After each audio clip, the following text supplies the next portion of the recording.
Hello, hello, mic check. Testing. One, two, three. Okay, okay. Game. Yun, so, good morning again and good day to everyone who'll be watching this video. So, today is December 30, 2024, around 10:58 a.m. Philippine time. So, in this video, ang gagawin natin is to discuss our stocks in focus this week or our watch list for the week. So, let's get into it. Bilisan lang natin since meron din akong other need gawin for the day. And ayun, let's start with my open position. So I have Porch Group. I bought this at $5. And right now, I'm aiming na hawakan siya up to $7 or 7.20. So that's my target with Porch Group. So if you want to enter on this stock, what you can do is tighten your stops at 5.20. So overall, why I'm buying this stock is it's under stage 2 markup. So ito yung clear stage 1 accumulation. We're on a clear uptrend. We're above the 20, 50, and 100-day moving average. So that's the main trade idea. It's basically a base. Next is GE Vernova. So it's also a stage 2 base. So we're above the 50 and 100-day moving average. The rising 50 and 100-day moving average. So ang pinaka main consideration ko why I'm buying GE Vernova or why I bought GE Vernova is it's under the nuclear theme. So very important kasi yung nuclear under the AI megatrend, 'di ba? So kailangan ng energy dense resource or source or energy dense source for electricity para makapag-operate ng AI data centers. So, yung theme na yun was really hot nung Q3 2024. Nagpahinga lang ng Q4 and then right now, nagpapakita siya ng overall relative strength. So G Vernova, I bought this at 331. I'm almost at break even. So I'm thinking if bibigyan ko ba siya ng breathing room or should I sell at break even and then revisit it or rebuy it at 350. So if you want to buy this, if wala pa nito, you can buy at the support level at 335. Then you can widen your stops at 320. Then the main targets or initial swing target is at 380. Next is Ent App. So it's also a stage 2 stock under the software team. So I'm not really sure ano yung parang fundamental catalyst niya. Pero overall, we're above the rising 50 and 100-day moving average and also the 20-day moving average. Ibig sabihin lang nun, bulls are in control. And meron siyang DNA na maganda yung pullback na ginagawa niya. Tulad na itong pullback na November 18, 2024. Nahanap niya yung support niya at the 10-day. In-undercut niya lang ng konti but after the reclaim, nag-rally siya. So I bought undercut and reclaim of the 20-day moving average in this case. And I'm planning to swing this towards $80, which is the next target based on this reaccumulation base. So ito yung initial target, yung 1618 target, and then the next target is the 200% level. Next stock that I have is Reddit. So I bought this at 170, I think. Then stops ko is at 157. It's also a stage 2 stock or a stock that's under a stage 2 markup.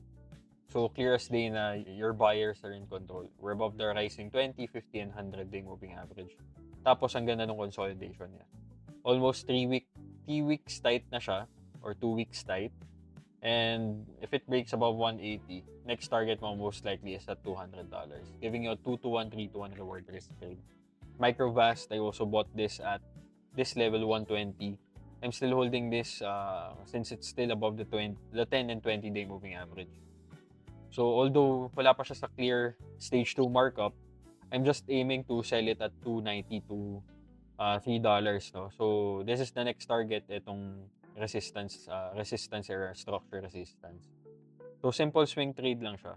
It's under the battery theme. So next is Tesla. Tagal ko na hawak to since the power earnings gap and pullback setup undercut and reclaim of the earnings candle low. Hawak ko na siya. Nagbenta lang ako ng konti at 340, nag-reload at 350, 330, 340, and right now, I'm still holding this since it's still above the 20, rising 20-day moving average. Tapos all-time high stock din siya. And the Mag 7 meme. So, alam niyo na yung story niyan. It's a Trump trade. Next is GameStop. It's also a base breakout. So, it's not yet on a clear stage 2 uptrend or stage 2 markup. Pero, we're above the 20, 50, and 100-day moving average. Rising 20, 50, and 100-day moving average. Tapos, binili ko to nung $32 gap up. So, medyo nag-chase lang ako konti. Pero, binigyan ko siya ng enough breathing room para hindi ako ma-shake out ng madali. So, right now, nag-retest lang na previous base high or resistance high. Tapos, stops ko is at $29. Targets ko is simply at $40. So, sorry, medyo naging dog ko. Yun, next. After my open positions, ito yung mga fat pitch trade ideas ko for the week. First is Rubrik. It's basically it's a power earnings gap and pullback setup. So, ito yung power earnings gap candle. Nag-rally ng konti. Nag-create ng earnings momentum surge. Ngayon, nagpo-pullback.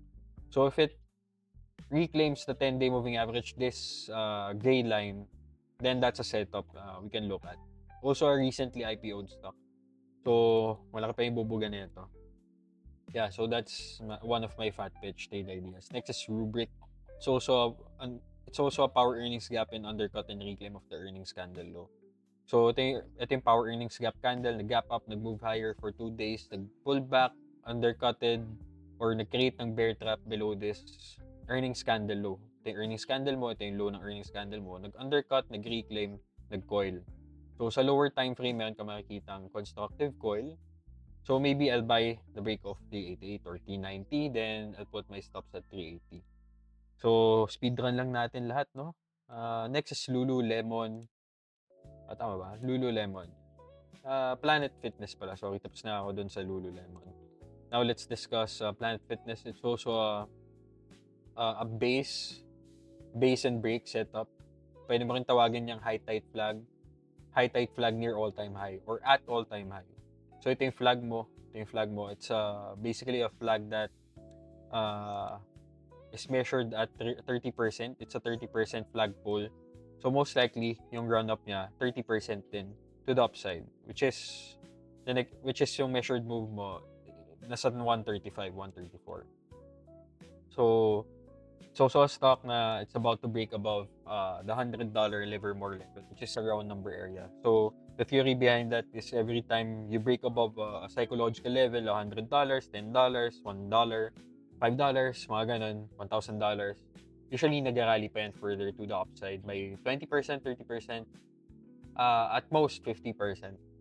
So, the next target is at 135, giving you a 35% upside and a downside of potentially 5%, 6%, yan, 6%, giving you a 5-to-1, 6-to-1 reward risk ratio trade, depending on how you will handle the trade on its own. Next is Zeekr. It's also a fat pitch trade idea na it's an IPO accumulation base breakout. So, ito yung IPO base mo. So, it's basically a stage 1 accumulation structure. If it transitions to stage 2, next target mo most likely is at $50. Yung 1618 measured move mo based on the swing low and the swing high of the accumulation base. So, giving a 5-to-1 reward risk ratio. Maybe for around 1 to 2 weeks. I don't know if mag-persist and mag-sustain yung battery theme or industry momentum in the battery sector or battery industry. Most likely, mag-rally to. So, at the same time, as mentioned by Gerald, so shout out Gerald, I think it's also an EV play, an electric vehicle play. So, maybe may partnership siya with Geely, one of the leading and growing China automotive brands. So, kita nyo naman, Geely, sikat din yan in the Philippines. So, maybe Zeekr, Geely, partnership or whatever. So, next is Inodata, Inode. So, I think meron ako nito eh. Yan, lagay natin, Inodata. So, binili ko to at the inside bar breakout. So, it's basically a high tight flag as well or a power earnings gap and a coil setup. It's power earnings gap, nag-coil. Actually, hindi na siya coil but a base since more than 2 weeks, 3 weeks na siya. So, nag-undercut ng ng base, nag-reclaim, undercut and reclaim din ng 20-day moving average mo. And right now, it's creating an inside bar breakout. Nag-retest lang ng previous high of this mother bar, and maganda naman yung naging recovery niya overall ng Friday candle. So that's Eno Data, one of my fat pitch trade ideas. Next is ONON. So it's a pullback setup. So it's a pullback towards the 50-day moving average. It's creating a constructive channel pullback. At the same time, if we're gonna look at the lower time frame, so 1 hour time frame, we can see a clear channel, and it looks like an inverse head and shoulder setup. So if mag-breakout sa $57, $58, then pwede mong gawin stops mo at $55. So at the same time, all-time high stock yan. Ang kalaban na lang ng presyo para umangat is profit takers. Profit takers. Wala ka ng break-even sellers. Ang break-even sellers mo ay nasa $60 na lang. So I think manipis na volume lang yan. So next is Wix.com. So Wix.com, it's creating a base. It's under stage 2 markup. We're above the 20, 50, and 100-day moving average. Tapos, it's creating a constructive base. So, kala natin last week mag-breakout na siya, but mukhang nagkaroon lang ng end of week sympathy down move. So, nung Friday, nagkaroon ng correction. Nung Friday, nagkaroon ng correction. So, ayun, maybe nag-apektuhan lang din. So, if we wait for this stock to simmer down, mag-settle yung dust, tapos hindi mo siya malaglag below 216, I think okay pa naman to. A break above 225, 226 is ideal. Then you can put your stops, logical stops is swing low. 20-day low, swing low. Next is Dutch Bros. It's also a base breakout, base and break setup. It's above the 20, 50, and 100-day moving average. Tapos, it's under stage 2 markup. So it's still under release stage to mid-stage markup. Malayo pa yung targets mo actually, which is, ang pinaka-targets mo dyan is at $70, $72, based on the stage 1 accumulation. So, ayun, that's Dutch Bros. Next is Ulta Beauty. So, itong Ulta Beauty, isa to sa mga hot stocks ng 2024. So, I think ano din siya hindi ko na matandaan yung team, sorry, pero technicals alone, it's under stage 2 markup. It's on a fresh stage 2 markup. Diba? So, ito yung accumulation base mo. Ito yung accumulation base. Nag-breakout due to a good earnings report. Maganda yung earnings niya. Nag-gap up, nag-move higher, na-fade lang. Nag-create ng pullback, nag-hold yung 10-day, nag-create ng coil, nag-breakout. So, ang pwede mong gawin by the break of this earnings candle high, put your stops at 434, 430. So, that's a decent enough wide stop. Then, based on the next target, if soft targets, pwede mong gawin, targets is yung 470 level, giving you a 2.5:1 reward risk. Hard targets is at $500, which is the next round number area. So that's Ulta Beauty. Next is EAT. So, na-stop out tayo dito. Nag-create siya ng parang bull trap. So, pwede natin gawin dito is wait for it to hold this $130 mark. So, if hindi niya ma-hold talaga yung $130, then pass tayo dito. We can buy the rebreak of this high. Pero hindi siya masyadong priority na stock. Hindi rin maganda yung team niya. It's a restaurant stock. Next is Proximity. So, creating this nice inside bars. So, ito yung parang mother bar mo, nag-overshoot lang na konti. Pwede rin ito yung gawin mong mother bar. Ngayon, nagkikreate siya ng mga 3-day narrow range candles. So, pwede mong gawin by the break of this $58 mark, a $58 breakout, or this $60 breakout. Put your stops at 56.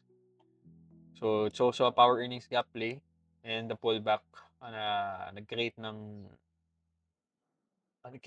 parang square root pattern. So, ito yung sinasabi ko, di ba?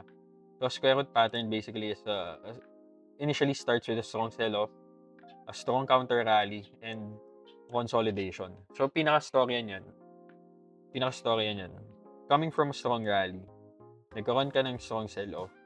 So, may aggressive sellers ka, di ba? Biglang pumasok yung aggressive buyers mo ulit. So, after pumasok ng mga aggressive buyers mo, nagpahinga yung mga aggressive buyers mo. Pumasok yung mga defensive buyers mo na nagpa-hold sa price levels na yan, creating a base or a consolidation. Then, right now, nag-breakout siya, di ba? After the breakout, nagpahinga lang ulit. So, maybe you can buy this continuation setup at the lower time frame, which is at the 1 hour time frame. So, if I'm gonna trade this by the break of $58. Yan. So, that's Toximity. Next is ET. So, energy transfer. So, nag-breakout na sa channel. So, pwede mong gawin dyan. Wait lang, pakita ko sa inyo yung buong chart ng ET. So, ET, nag-all-time high breakout siya sa 2018 high. Hindi pala all-time high, but a 52-week high for a multi-year high breakout. So, ngayon, nagkikreate siya ng channel pullback and an undercut and reclaim of the 20-day moving average. So, parang bear trap ng 20-day moving average support. So, ngayon, nag-hold naman yung $19. So, pwede mo gawin, wait for a constructive coil at $19. So, usually, yung mga gantong channel breakout, kikreate yan ng coil. So, pwede mo gawin by the break of the coil. So, next is Rocket Lab. So, Rocket Lab, at the daily, it's at all-time high. It's also an IPO base. So, since 2021 IPO stock siya. So, it's a young stock. Then, nag-all-time high breakout, consolidate. Then, right now, it's about to break new all-time highs. So, pwede mo gawin dito is, you can accumulate at 26. Stops mo lagay mo at 24. Medyo wide stop. Then, trade the base and break setup. So, ito yung base mo eh. So, measured move mo, next target mo most likely is at 37. So, that's Rocket Lab. Next is Avgo. Ito all-time high stock siya. Nag-pullback lang for 5 days. Then, nag-breakout sa channel pullback. So, ang nangyari lang dito sa stock na to, na-trade ko yung day 1 setup niya eh, up to day 3. Napabenta ako 230, 231. So, hindi ko na siya na-rebuy at this channel breakout. Ang ginagawa ko ngayon is I'm waiting for a coil. I'm waiting for a constructive coil at 240 and 250 level. So, maybe if mag-hold yung 240, makita ko na hindi naman siya go below 240, pwede ako mag-accumulate dito. So, one of the main reasons why I like Avgo is Stan Druckenmiller is accumulating Avgo instead of rebuying Nvidia. So, maybe may something siya nakikita dito. Yun. So, that's Avgo. Next is Qubit. So, nag-rally na rin siya strongly. Tapos, kung titingnan natin itong rally na to from November, 1,000% up move. Nag-create lang siya ng mga bases and then nagko-continue yung up move niya. So, pwede natin gawin with Quantum Computing Inc. or Qubit is by the break of $20. Then, put your stops at $17. So, it's a fat pitch trade idea kasi it's a clear continuation pattern. Although slightly overextended, but it has potential. Still has potential. So, alam niyo na yung quantum computing industry momentum. Yung industry momentum in the quantum computing theme, it's due to Google's Willow, yung ano niya, bago niyang chip, quantum computing chip. So, nagkakaroon ng hype with quantum computing names. Next is Oklo. So, Oklo is an all-time high stock. To clear stock din siya. So, near all-time high, create ng pullback. Create ng pullback channel sa 1 hour time frame. I mean, nag-create ng channel pullback for 3 weeks, 2 weeks. Then, nag-breakout. Nag-hold naman yung 20-day moving average. Nagka-cluster yung 20, 50, and 10-day moving average. So, decent enough yung current move niya, no? So, niretest lang yung resistance trend line. So, ang gusto kong makita with Oklo is mag-create siya ng coil dito. Mag-create siya ng coil above the 50 SMA line sa 1 hour time frame. So, we're at the 1 hour time frame. So maybe by the break of $25, naglagay na ako ng ng alert dito $25. So yung ETH, yun nga, as I've discussed, hindi masyadong priority trade siya ngayon. So now let's discuss Spotify, which is under the PEG or Power Earnings Gap section, no? Or it's under the Power Earnings Gap Pullback Coils and Bases section. So makikita natin Spotify after earnings, nag-gap up siya. It even moved higher for many weeks. Then created a pullback towards the earnings candle low. So parang ito yung tinetest niya support. At the same time yung 50-day moving average mo. So it's either antayin niyo muna yung 50-day, then doon siya mag-rally, or pwede natin gawin, let's just plot a channel pullback dito. So sa lower time frame, it's a clear channel pullback. At the same time, you can see an RSI bull div, di ba? At the lower time frame. So punta tayo ng RTH. So meron kang lower low in price, meron kang higher low in RSI. Tapos nagki-create siya ng parang constructive wedge pattern. So it's either pwede mong gawin diyan, it's either you buy this wedge break or triangle break, or you wait for the resistance trendline breakout. So an aggressive entry is at this wedge break. Aggressive entry, conservative entry. So Spotify all-time high yan. Kalaban na lang ng presyo is profit takers. So hindi rin natin dapat i-disregard na pwede maging distribution to, no? But if we're gonna consider yung cycles lang, since 2021, nag-base lang siya eh. Nag-accumulate lang. Then ngayon lang siya nag-all-time high. So malaki pa yung runway niya.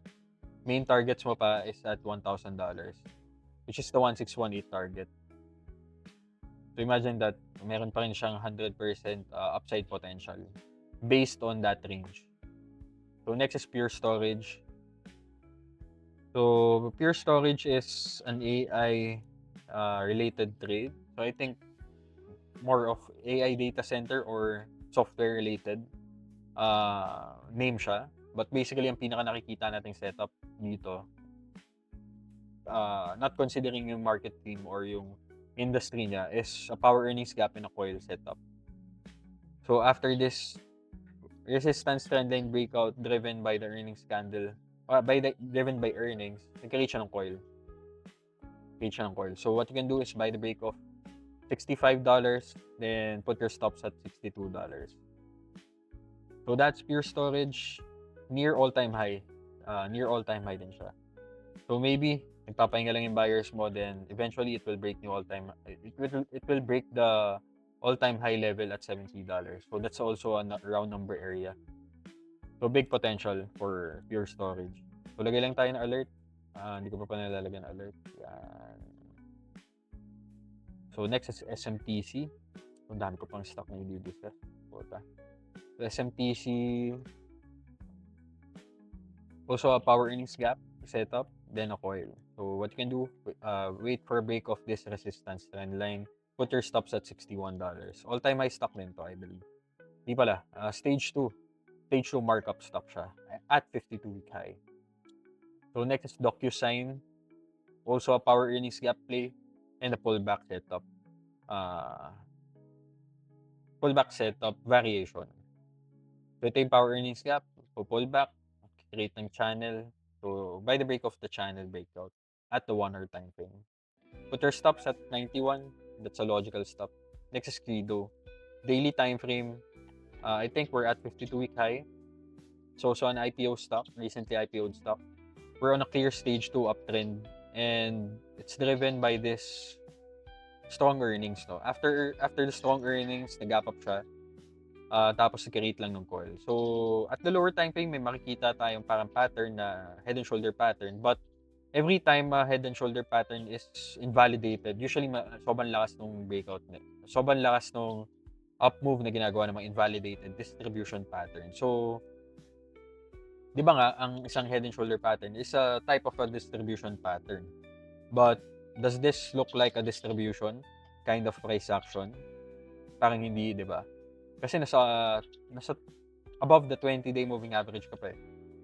If you have a declining 20-day, yun, pwede natin consider yun as a distribution. So at the lower time frame, sa 1 hour time frame, does this look like a distribution? Pwede, pero as long as nag-hold yung 65, di mo dapat siyang i-declare sa distribution pa. So, yun, ano lang siya, quick refresh on cycles and patterns. Yun, so that's Credo by the break of 73, or a much more conservative approach is by the break of 79. And put your stops at $70 or slightly below $70. Next is Sienna Corp. So it's a 52-week high stock as well. 52-week high. I think all-time high ata to. Yeah, all-time high siya. So ito yung ano natin, accumulation structure. So since 2022, nag-ano na siya, consolidate, nag-accumulate. Next target mo dyan is at $119, or pwede mo gawin $100, no, which is the next round number area. So sa lower time frame, makikita natin na meron tayong clear coil setup or a triangle setup, kung ano mo gusto mo itawag dyan. But basically, if it breaks above the resistance trend line, ibig sabihin, nandyan na yung aggressive buyers mo. So, what you can do by the break of $89, $90, put your stops at 85. Targets mo, nasaan yung targets mo? Pwede mong gawin, get this swing low, get this swing high. Next target mo is the 1618 level, or the next round number area, which is a $100. If $100 yung ano mo, target mo, T.2 is the one reward risk. If 106, 107, kung tingin mo mag-overshoot siya to 107, then you can get a 5-to-1 reward risk with this type of trade. So next is Snowflake. So it's also a power earnings gap play and a pullback setup. So ito yung sinasabi ko sa inyo na yung earnings candle mo, nag-gap up ng more than 20%, nag-move higher for the next following days. Usually 2 days, 3 days, pero dito in this case, nag-coil muna siya and then nag-create ng follow-through. Then, doon nangyari yung pullback. So, tulad ng Tesla, di ba? So, pwede mong tignan yung diniscuss ko with Tesla. So, it's an earnings candle low bear trap. So, if it reclaims 160, maybe doon tayo maghanap ng entry with Snowflake. So, wait for it to recover above 160 muna before you enter on this stock. Wag mong kukunin muna dito sa level na yun. Kasi you're still below the support level. Next is Mytech system. So Mytech, hindi pa siya under stage 2, pero meron ka makikitang big volume spike due to earnings. And quite bullish naman yung earnings candle niya. Kahit na red. So if titingnan mo tong candle na to, tong earnings candle niya, so bakit siya naging bullish? Kasi, di ba initially nag-gap up siya. Karoon ng sell-off. Pero end of day, nag-hold yung nag-hold yung $10 eh. Nag-hold yung $10 mo, na round number, hindi mo siya go below $10. Tapos, nag-rally pa end of day. So ngayon, ang makikita mo dyan, meron kang good constructive consolidation. So what you can do by the break of 1150, 1160, then put your stops at 1080 or 1090. So that's a logical stop. Then, how do you get your targets? Basically, get the measured move. Previous day or itong swing low level na yan. Swing low level na to, and then swing high. And then targets mo is at 1350. So, halos in confluence lang din with the structure resistance. The left side structure resistance. So, madami kang ipit na tao dyan. So, most likely, mag-resist talaga siya at $13 or $14. So, that's Mytech. One of our stocks under the peg and pullback coil or basis na section. Next is the episodic pivot na setup and the coil. So ano ba yung episodic pivot? It's basically a catalyst driven up move. So tong concept na to is by Pradeep Bondi, by Pradeep sa Twitter. So it's basically, hindi naman siya bago, no? Parang yun lang yung pinangalan, or parang doon lang siya kilalang tawag na setup, episodic pivot. But ang sa akin talaga tawag ko dyan, catalyst drive. So December 2, December 3, yung catalyst na is eto. Dahil dun sa pancreatic cancer study goals na meet niya yung parang something about pancreatic cancer treatment.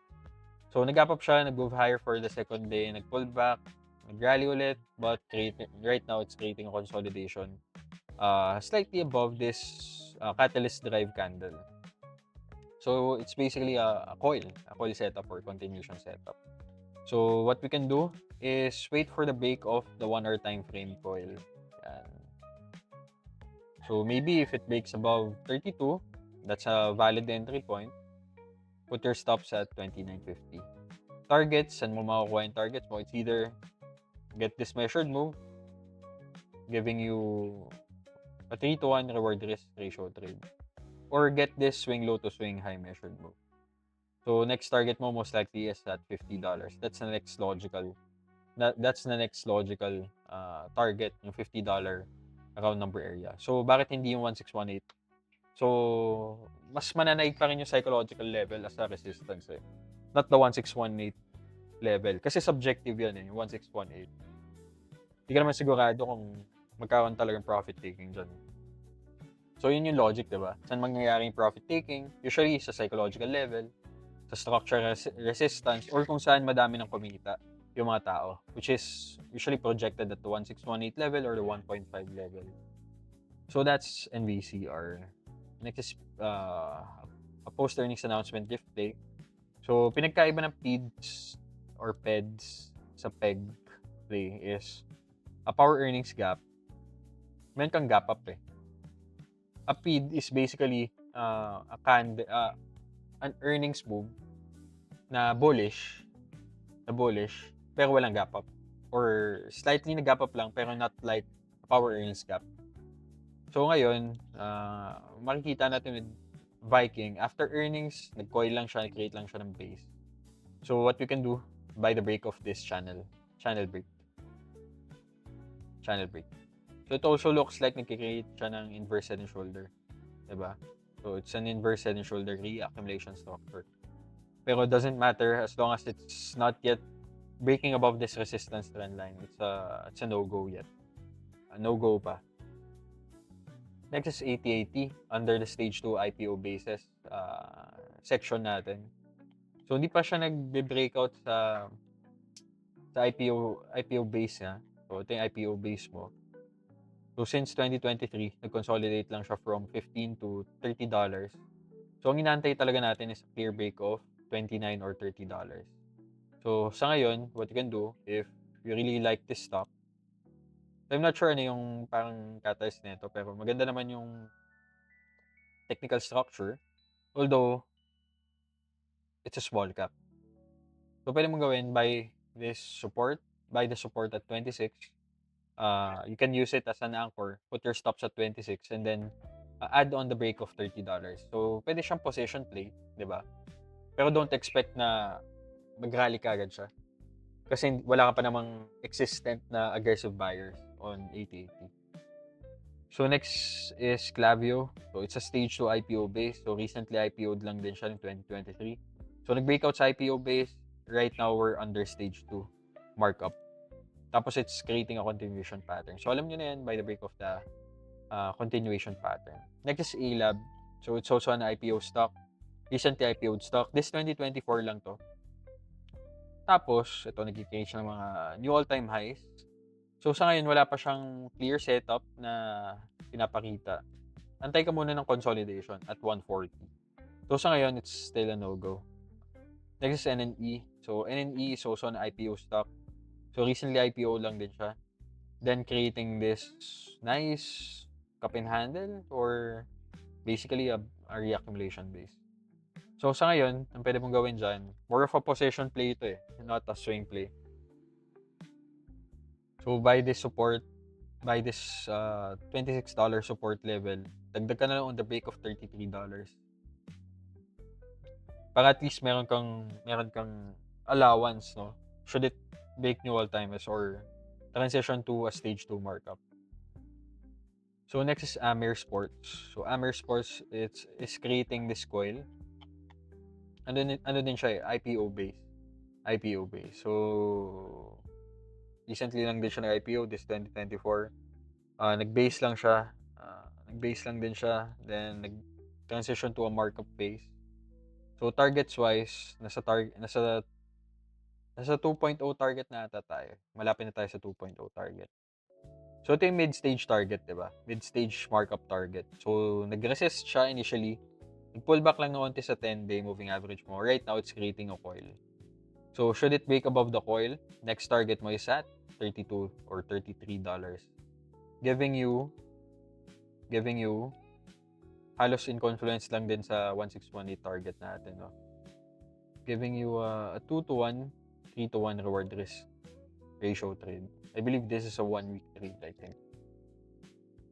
Next is Mobileye. So it's also an IPO stock, pero it's not yet on a clear stage 2 markup.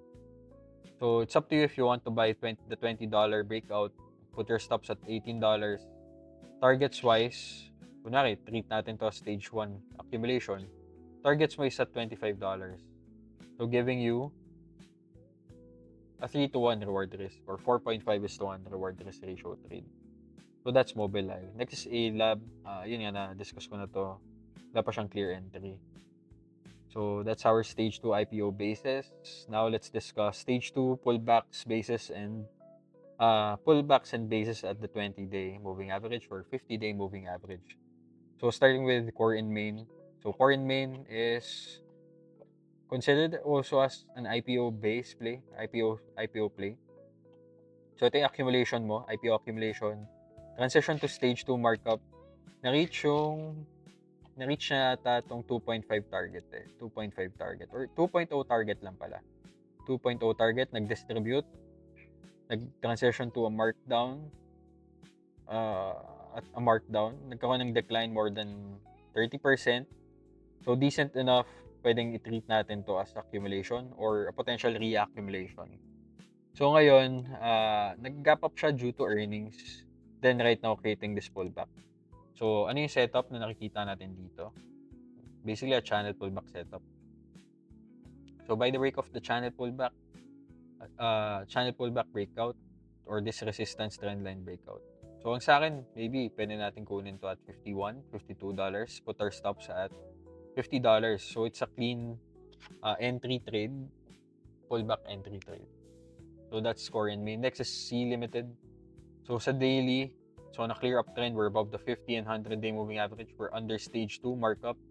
Tapos at the same time, this stock is under the e-commerce theme, and it's pulling back towards the 50-day moving average. Ayan. So sa ngayon, ang nakikita nating setup is a channel pullback breakout. Again. Yan. So that's C Limited. So akala natin mag-undercut lang siya. Mag-undercut and reclaim siya dito. So that was our expectation last week. Mag-undercut and reclaim siya and then mag-rally. Pero ayun, due to weak market breadth, kaya rin siya nag-pull back pa towards the 50-day moving average. So that's a setup with C Limited. Next is Twilio. So na-pull back sa 20-day, undercut to the 20-day, reclaim the 20-day, and sa lower time frame, we're seeing this coil after the channel pullback breakout. So di ba, sabi ko nga, usual characteristic na isang channel pullback breakout is after a rally, pull back, channel pullback breakout, coil. So it's either you buy the break of the channel pullback or buy the coil of the buy the coil after this breakout. So that's Twilio. Next is PL, Planet Labs. Same setup.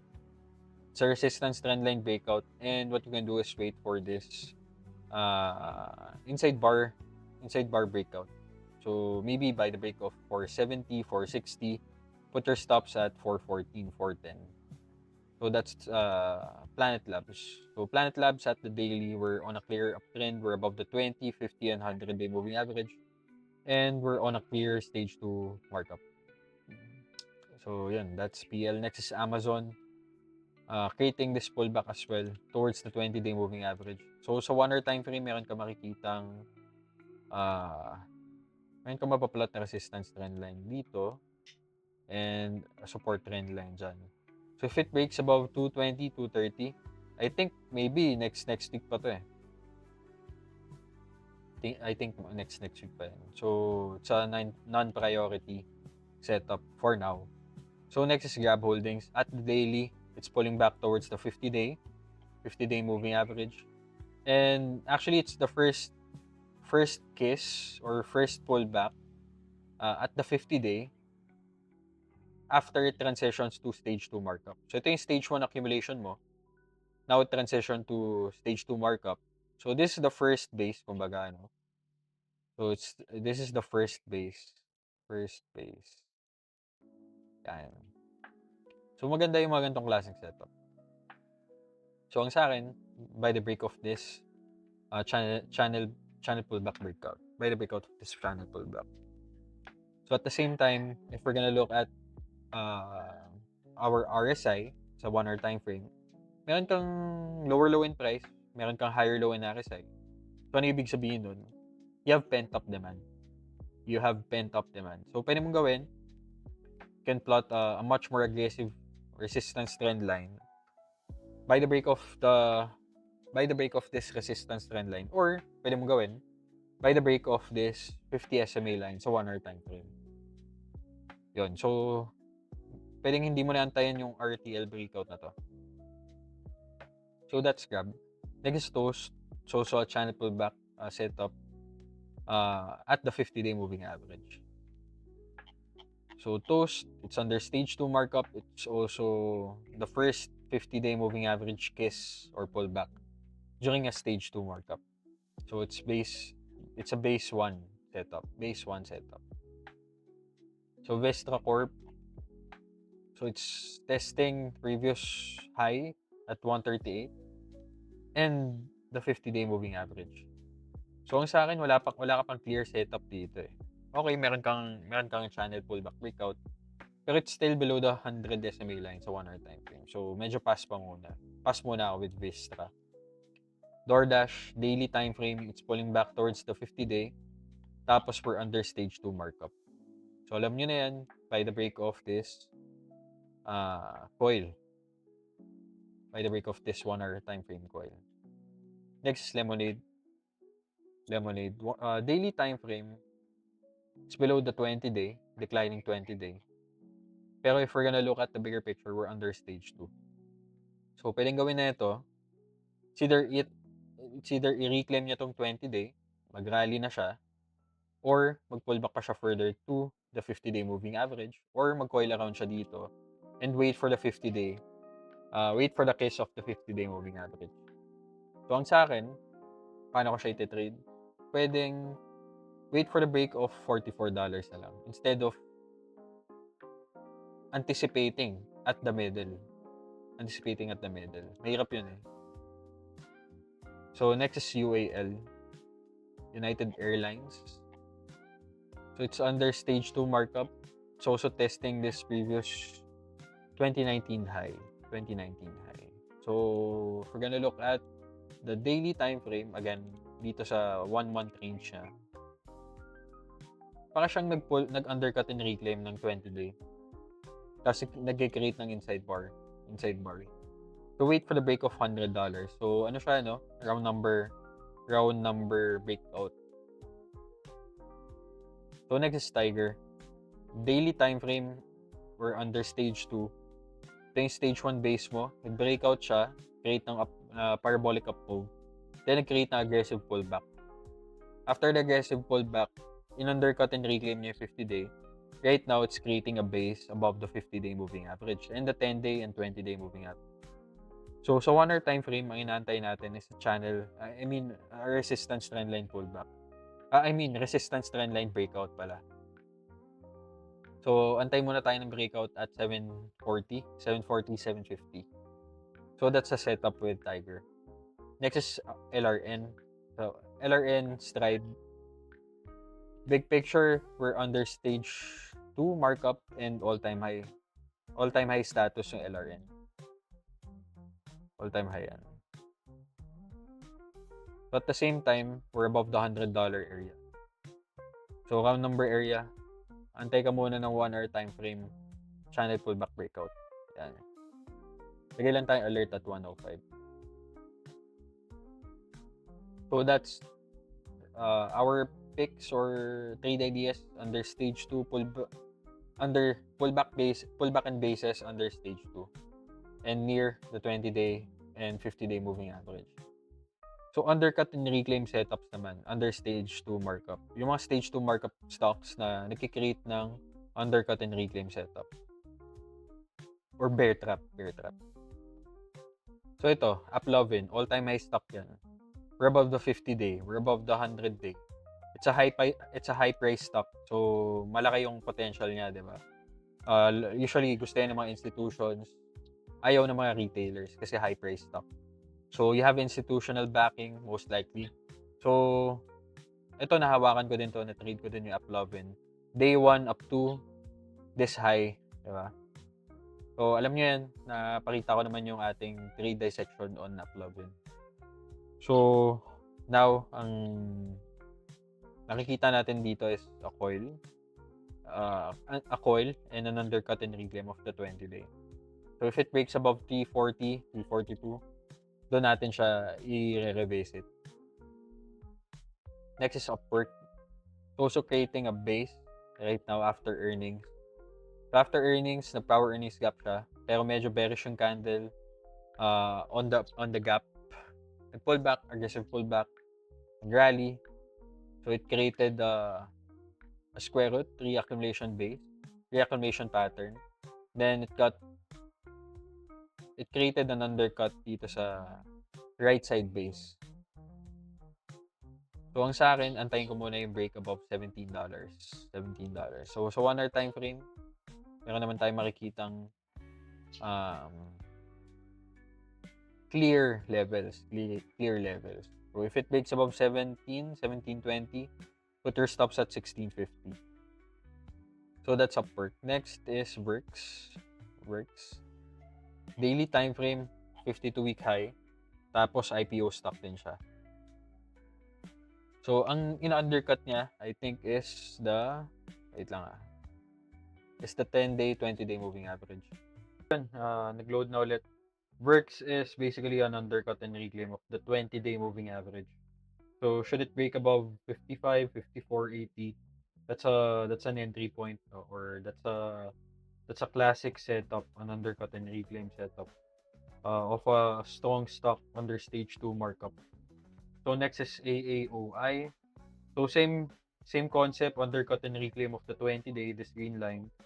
So it's also basically a channel pullback setup na right now creating a coil, or yun, parang continuation pattern after a breakout of the channel pullback. So ideal entry is at 41. And pwede mong gawing stops yung 37 area. So saan yung pwedeng targets mo? Can use a measured target based on the channel pullback range. So based on this swing low to the swing high, next target mo is at $60, $58. So giving you around 5 to 1, 6 to 1. So i-prioritize natin tong AAOI since malaki yung reward risk niya overall. So next target niya is at $50. Halos in confluence with the left side structure resistance. Yung swing high nung June 2018. So clear stay na we're under stage 2. We're above the 20-day, 50-day, and 100-day. Rising 150-day moving average. So now let's move forward with NTRA. So a potential undercut and reclaim of the 20-day moving average. So bigger picture, we're looking at a stock that's under all-time high. Tapos it's on a clear stage 2 markup. Fresh stage 2 markup. So mid-stage target natin is at $312. Gawin natin $300, which is the next round number area. Or, actually, $200 muna yung babanggayin yan. Then, the next one is at $300. So, since malayo pa yung mid-stage target natin, ang magiging conservative target natin or swing target natin is at the 1618 of this range. Basically, itong earnings candle decline, yung earnings candle and the following decline, and yung counter rally. Yan. So, swing high to swing low, Yan yung measured move natin. So if we're gonna take this reclaim of the 20-day, stops natin at this level. Targets is at 1618. Gives you a 3 to 1 reward risk. Giving you a 3 to 1 reward risk at 1618 level. Halos babanggayin niya yung $200 area. So confluencing siya, no? So profit taking area and the $200 profit taking area. Next is A-firm. It's under stage 2 markup. Fresh stage 2 markup. Ito yung accumulation base natin. Accumulation range. Targets natin is at 160. Halos in confluence with this IPO base high. Yung left side resistance natin at 150. So, medyo malayo-layo pa. So, pwede natin gawin dyan if we take this undercut and reclaim setup. We can set our targets based on this measured move, di ba? Ito yung swing low mo, swing high. So, ang pinoproject natin is basically kung gaano kalaki to, kung gaano kalakas yung rally niya previously, ganun din yung gagawin niya on the next wave or the next swing. So, it gives us a potential 5 to 1 reward risk. Yeah, halos 5 to 1. So, pwede mong gawin dyan, $100 yung ano mo, saradong target mo. Round number area yun eh, $100. So, A-firm, we can prioritize this. So, meron akong alert na nakaset. So, maybe I'll allocate around 0.25 VAR if it breaks above 67, 60, 68. Basically, if it closes above 20-day moving average, it's a no-brainer buy for me. So, that's A-firm. Next is Victoria's Secret. So, it's a pullback setup. A potential undercut and reclaim of the 20-day moving average. Itong green line natin. So, if it undercuts and reclaim the 20-day moving average, that's a viable setup, no? So, Victoria's Secret, we're under stage 2 markup. Ito yung stage 1 base natin. Stage 1 accumulation. Halos tumama din sa 1618 level, kaya rin nagkaroon ng onting profit taking, nagkaroon ng sell-off or correction.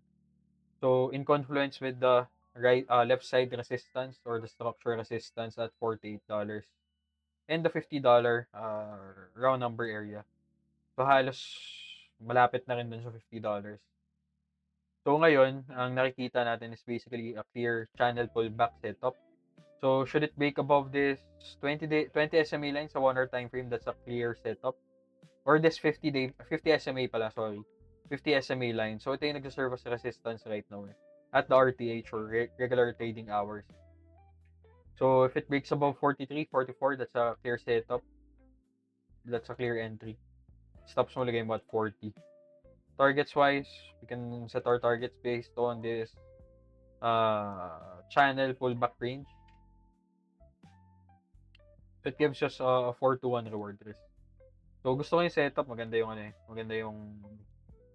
ginagawa niyang pullback na yun. So, next is NTRA. Natera. So, let's look at the bigger. I think na-discuss ko na to. Hood na lang, hood. So, itong hood, undercut and reclaim of the 20-day. In-undercut niya na, nag-reclaim na siya, nagko-consolidate na lang ngayon. So, I think ang gagawin niya for the next following days, it will just consolidate at $40 dito sa area na yun. So, should it create another one week consolidation, that's a potential entry point. But for now, medyo mahirap siyang kunin ngayon. Kasi may potential, may possibility na mag-pullback pa siya or mag-break below $38 ulit siya. So, it depends. Ang sa akin, ang gusto ko makita is another consolidation structure at $40. So, yun yung line on sand natin Parang nag-resist ka siya sa $40. So, next is RSI. Rush Street Interactive. Looking at the bigger picture, we're under stage 2 markup. So, nasaan na ba tayo? Are we under a target from the stage 1 accumulation base? So, tama. Nasa 2.0 target tayo. So, nag-resist na siya. Actually. Nag-create na siya ng pullback. So, should it create another continuation of move, next target mo is at 2.5 extension, which is the $20 area. Tapos, in confluence pa with the left side resistance noong October 2021 high. So, it's a viable setup.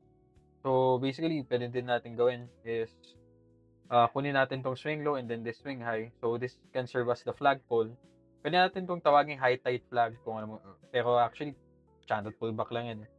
Anyway, daily time frame, ito yung chart. It's still below the 20-day. So, should it reclaim the 20-day, it's a viable entry point for rush streak. So, ayan. Lagay lang tayo ng ano, ng line. Let's put up our alert greater than. So, yun. Yun yung alert natin. Yun yung entry natin with Rush Street Interactive. Ilagay din natin dito kasi I think maganda yung reward risk niya. No? So, we can tighten our stops slightly below 13. Targets wise is pinaka-logical is at $20 eh. So, malaki yung reward risk niya. So, we can prioritize this stock. So, siya yung top prio. So, small cap lang to So, um, expect na ano, maging volatile siya during periods of higher yields and higher dollar. So anyway, I think okay naman yung chart niya overall.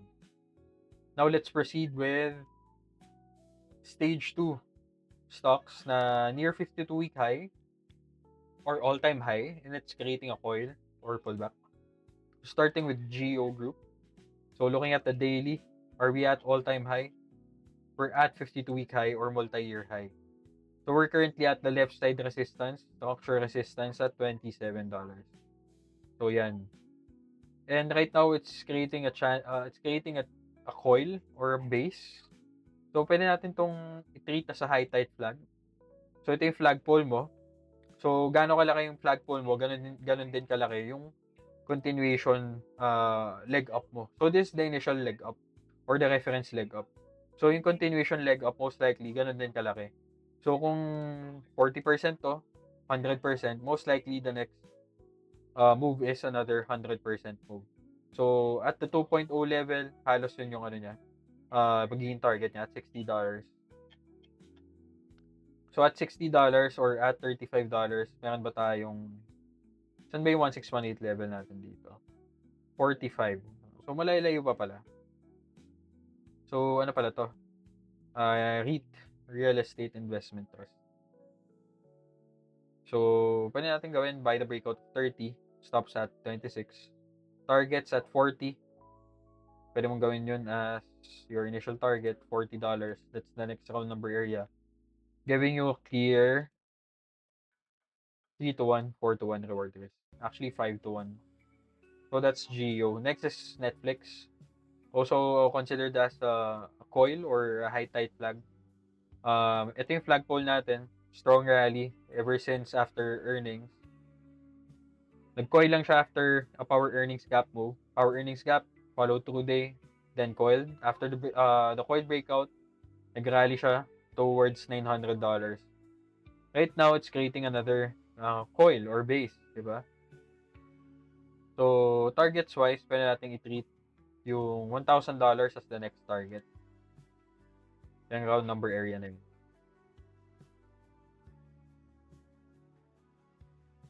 So, all-time high stock nito, Netflix. So, meron kang 3-1 for Netflix. Next is Expedia. Are we at all-time high? Hindi, we're at 52-week high. So, ever since 2022, hindi pa siya makaalis sa $200 area. So, right now, it's creating this base after the earnings gap. So, should it break out, next target mo is at 207 to 210. So, medyo hindi masyadong magandang setup, no? Next, Urban Outfitters. Ticker code URBN. We're at all-time high. And it's creating a coil. So, after the power earnings gap move, nag-rally siya for 5 days. After the 5-day rally, nag-pull back siya 3 days. Continued to rally. Then right now, buyers are taking a rest. So what we can do is buy the break of 55. Pwede natin kunin right now. Stops natin, lagay natin at 53, 53.80. Targets natin is at 53. The 2.0 target. So 1:1 neto basically. So we're expecting a 13% up move after this breakout as well. So, lagay lang tayo ng ng alert natin dito sa 1 hour time frame. So, inside bar din pala, the lower time frame, greater than. Next is QFIN.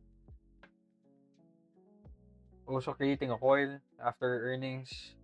So, if it breaks above $40, that's an entry. All-time high to.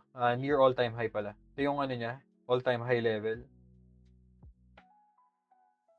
At $46, $45.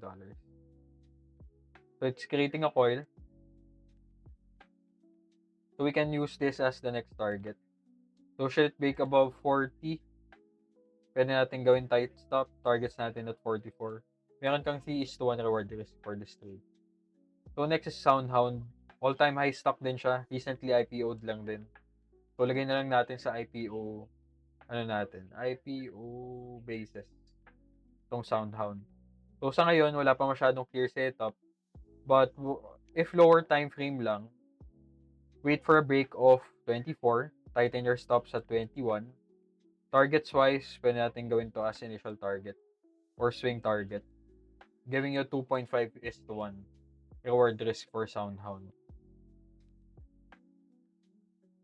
So, next is AAL, American Airlines. So, American Airlines were still under accumulation.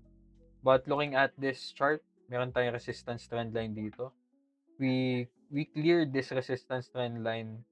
I'm not sure ano yung naging catalyst nito, but I think it's a news-driven rally. So right now, basically, it undercuts the 10-day and creating a coil. So, by the break of 17:30, stops mo lagay mo at 16:40. Targets-wise, we can get this measured move, 2.0 target or 1618 target. So, at conservative targets, you have a 2.4:1 reward risk for this trade. So, medyo low prio kasi malit lang yung reward risk. So, next is Warby. So, ito maybe it's just a retest of this previous base high. So, ito yung 3-week base. Nag-breakout siya. Right now, it's testing its previous resistance as support. So, ang pwede mong gawin dyan, wait for a break of 24 or 25. Then, put your stops at 23. Lastly, Kroger. Ito, I think, near all-time high din to. So, ever since 2022, nag-base lang siya. Tapos nag-consolidate. We can see this as a cup and handle setup. So, targets for cup and handles is the 1618 level. So, halos in confluence with the $80 round number area. So, should you trade this, wait for the break of 63.2. Lagyan mo yung stops mo at 61 or 60. Gusto mo wide stop. So, giving you a potential 3-1 reward risk. So, gawin natin at 80. Actually, malaki pala. Kala ko at 70 lang. Giving you an 8.1. 8:1 reward risk for Kroger. So, if tight stop. So, syempre, it's up to you how you handle this. How you handle your stops or how you place your stops. So, ang sa akin, logical stops na yung 61. If it breaks above 63, dapat hindi na siya mag-go below that. So far, yun lang yung mga natin on watch under swing setups or swing playbooks. So now let's look at PSE. So under PSE, Converge is still creating a coil or a base. So as long as it's below the 50-day, a flattening 50-day, medyo pass muna tayo with Converge. Tayo muna tayo ng clear breakout of the 50-day moving average. Next is China Banking Corp, creating also a base. Tapos all-time high stock. So, if it breaks above 64, that's an entry point. Stops mo lagay about 60. Next is DG Plus, also creating a continuation pattern. Creating an inside bar continuation. So, should it break above 27, 28, you can put your stops at 26. All-time high yan. So, mahirap din hanapan ng target. Next, LTG. Still under stage 1 accumulation. So, as long as hindi siya nagbe-breakout sa 1050, no touch muna dito. Next is pure gold, creating a wedge or a channel pullback. So, what you want to see is a break of 50-day moving average muna. Same with SECB. As long as it's below the 50-day, declining 50-day pass muna. Next is STI, still in the base, not yet breaking above the 3-month high. So, if it breaks above 140, that's an entry point. A buy on breakout entry point. So, that's STI. So, sa US market, I'm seeing some stocks na pwede mong i-day trade later. So, hindi ko muna ina-advocate sa inyo, no, if wala pang experience talaga. Pero, if you're gonna revisit my past trades, may mga, ano din ako. Excuse. May mga tinitrade din ako na scalps and day trades. So, starting with STEM, day 2 pa lang siya ng strong momentum. So, highest volume ever to. Itong candle na yan, ever since inception. So, usually, this events, yung mga highest volume candles, highest volume ever candles, usually nag-ano yan nag-follow through yan for 1 to 2 days. So, if it presents a lower time frame setup, tipong sa 5 minute, I'm gonna take it. So, ang sa akin, maybe I'll buy this 0.73, $0.76 breakout. I'll put my stops at 0.65. Next is QSI. So, QSI, let's look at the daily. Still on day 2 breakout. Tapos, highest volume for the year yung ginawa ng QSI. Actually, second to the highest volume. Halos at par with this volume, no? Tapos ito, green candle. So, hindi ko alam ano yung theme na ito Pero yung STEM kanina, it's a battery or battery management system, hardware and software company. So, recently may strong momentum sa battery stock. So, ayun, more on leading toward STEM ako. Ito, QSI, Quantum SI Incorporated. So, protein sequencing, blah, blah, blah. So, para siyang medical tech company. So, looking at the chart, we're still under stage 1 accumulation. Tapos, nasa resistance tayo. So, should it create a follow-through day, maybe the next target is roughly at $5 na $5. Kung sa akin, line on sun ko is the post-market low. So, should it create another rally, next target mo is $550. So, giving you a 3-to-1 reward risk for this trade. So, aim mo is day trade lang Hawakan mo lang for the day, then benta mo din end of day. Gawa ka lang ng OCO order na fill at close or close, fill at the close. Fill end of day. So, next is solid power. Pangit lang nung daily candle, pero it shows potential kasi highest volume ever candle to Highest volume ever candle. Tapos, at the 5-minute, what you can see is a recovery. So, what you can do is wait for a break of 240. You can widen our stops at $2. Targets natin is at the 1618 level of this range. Giving you 5.8:1 with SLDP. So, it's also a battery stock. Yan Next is Paladin. Although, tingin ko baka magpahinga na to Pero, most likely baka mag-create na follow-through today. So, if it creates a follow-through, a third-day follow-through, next target mo is at $17. Giving you a 6-to-1 reward risk in just a day. If it materializes today. Next is SESAI. So, we're currently at day 4 rally. So, most likely, baka magkaroon lang ng onting upsurge, intraday upsurge, and then magkaroon ng dump end of day. So, medyo high risk stock na to para sa akin. So, it's not a priority stock. Mas gusto ko yung mga fresh pa lang. Tulad ng STEM, QSI, and others. Tapos, at the daily, highest volume ever ba to? Uy, highest volume ever pala to. So, may potential siya na mag-follow through pa up to 3.4. So, meron kang 7:1 reward risk for SES. If tight, stop. If wide, stop. 3.0:1. So, that's SES. Next is WIMI. So, ito yung pinakita kong trade last week or this weekend. So, we're currently at day 1. Day 1 momentum. Highest volume ever yan. Tama ba? Di pala, ito yung highest volume ever.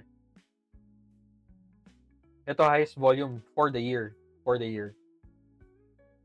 So, what you can do, by the break of this, set up at the 5-minute time frame. So, lagay lang tayo ng alert at 2:30. So, that's WIMI. RCAT. Medyo hindi ko na gusto to. So, tanggalin na natin to. Next is ONDS. So, pasok to sa mga ano natin, sa mga after hours mover. ONDS, meron na tayong recent volume clusters na na-experience. Ibig sabihin nun, interested na yung market with this stock. Interested na yung market with this stock. So, at the daily, what we can do is buy the break of this inside bar setup or this coil. Kasi mukhang, ano na rin eh, clear break na rin of this downtrend line. 5-minute downtrend line. Then, what you can do is put your stops at 250, 258. So, next is RB. We're currently on day 1 momentum. Highest volume ever to as well.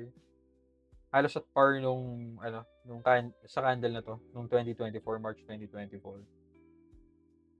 Ay, hindi pala. Ito yung highest volume ever. Sorry. Highest volume for the year. Ang ayoko lang dito, medyo choppy siya. Medyo choppy siya during extended trading hours. So, it's a low price stock. Okay, so, ayun. Tapos na tayo in reviewing our trade ideas. So, daming charts. So, pwede mong gawin, I'm gonna be sharing this list in our watch list section. Punta tayo dito.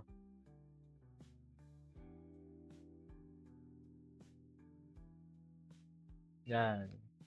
So, punta ka dyan. Then, save as watch list. Yan, gawa tayo ng napakita ko sa inyo. So, lalabas yan dito. So, save as watch list mo lang. And then, you can rearrange it. Pick the stocks na gusto mo talagang i-trade. So, common question dito, ang daming stocks, diba? Ang daming stocks. More than ilang symbols to. 103 symbols to, guys, na diniscuss ko. Lahat ba yan iti-trade mo? Syempre hindi, diba? Kaya nga nagsiset na alerts. Kung alin mauna dyan, na tingin mo interesting talaga, focus your energy on it. Then, if magsunod-sunod yung mga alert, it's up to you kung paano mo i-prioritize. Ang sa akin, mas gusto ko yung madadaling setup tulad ng mga channel pullback breakout, yung mga coils after a channel pullback breakout. So, mapapansin nyo naman paano ako mag-trade, diba? Sa mga recent videos ko. Simple lang.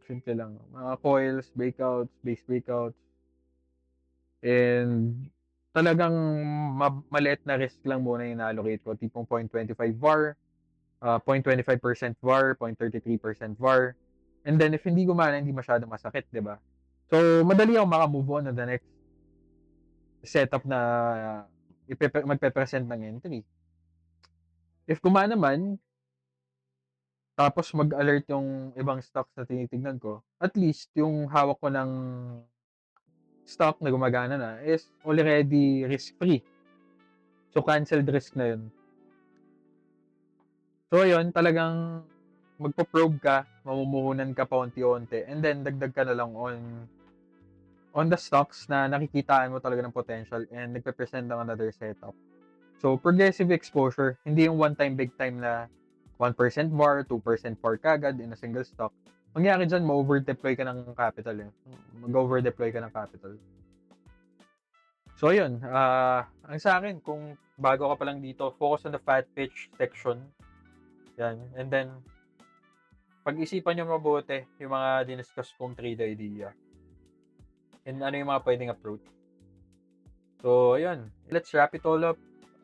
If you have any questions again, just PM me. I'll be more than happy to help. So, ayun, that's our focus list. That's our watch list for the week of December 30, 2024. The last trading week of the year. So, ayun, personally, gusto ko talaga magpasalamat sa Diyos na ginaid niya ako in trading this market, this very wonderful market, giving me bread and butter setups na constantly ko na iti-trade, 'di ba? Kita nyo naman. And ayun, giving me a community that keeps me fired up or inspired para to be a better trader. So syempre ang goal ko is hilahin kayo lahat pataas. So that's my life mission. So yun, Happy New Year everyone. Good luck, God bless, and see you again on the next video.